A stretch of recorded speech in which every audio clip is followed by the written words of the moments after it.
आपण सध्या भंडाऱ्याच्या ठाणा petrol pump येथे आहोत आणि आपण बघू शकतो एका बाजूला आपल्याला या पंपावर जे आहे फ्री एअर लिहिलेलं आहे, पण अजूनही तिथे काही कर्मचारी उपस्थित दिसत नाही.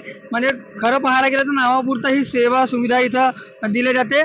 एका बाजूला पाहायला असेल तर आपण पेट्रोल पंप इथे आपल्याला पाहायला मिळते, त्यातही असुविधा मोठ्या प्रमाणात दिसून येतात. पेट्रोल पंपावर जे शौचालय आहे त्यामध्ये मोठ्या प्रमाणात घाणीचे साम्राज्य आहे आणि अशा प्रकारे जे आहे जिल्ह्यात अनेक पेट्रोल पंप आहेत ज्यामध्ये नावापुरता सेवा सुविधा उपलब्ध असल्याचे दाखवले जाते, मात्र शौचालय सुद्धा अतिशय घाणीमध्ये इथं पाहायला मिळतं. आणि एका बाजूला पाहिले असेल फ्री एअरच्या नावाखाली इथं फक्त एक सांगाडा उभा केला असतो, मात्र त्याचा फायदा जो आहे येथील नागरिकांना होताना दिसत नाही. कुठेतरी प्रशासनाचे याकडे जाणीवपूर्वक दुर्लक्ष होताना पाहायला मिळते. त्यामुळे अशा प्रकारे असुविधेचे कळस जे आहे पेट्रोल पंपावर दिसून येते, मात्र प्रशासन त्यावर कोणत्याही प्रकारची कारवाई करताना दिसून येत नाही.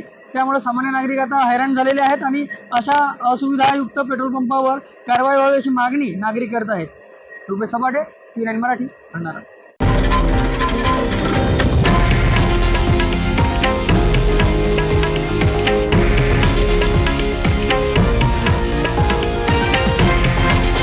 हे आहे देशातील नंबर 1 न्यूज नेटवर्क आणि आपण पाहत आहात TV9 मराठी, एकमेव.